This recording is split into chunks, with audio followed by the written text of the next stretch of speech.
Sporting events. Hey, when we get there, we all like to see what's going on, and that brings us to this week's case. It involves a man, unfortunately quadriplegic. He went to a NASCAR event in California at the California Speedway. Well, there were a couple of areas the Speedway had set aside for people who were confined to wheelchairs.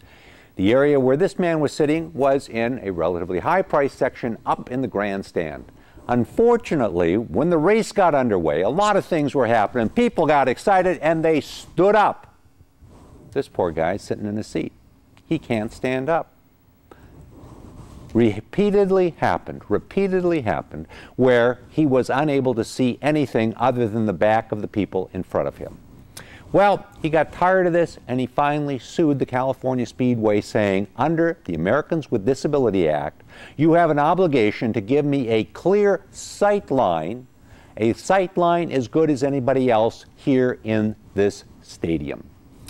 Well, the California Speedway said, no, we don't have to do that. We don't have to do that, because what you are looking to, requiring clear sight lines, is actually a Department of Justice regulation. It's only a regulation, it's not the law. Well, that may sound like a technical argument, but that's the argument they made. And guess what? At the trial court level, in a federal court, the judge upheld that argument and dismissed the case, threw it out, said it's only a regulation. Went up to the Ninth Circuit Court of Appeals for the United States, and there, on the Circuit Court of Appeals, the judges looked at it and they said, no, wait a second. It's only a regulation, but it's based on statute. It's intended to give people an understanding of how the statute really works. And the regulation says the statute wanted to give people clear access, and it made it real clear that in order to obtain clear access, that meant that you had to have a clear line of sight.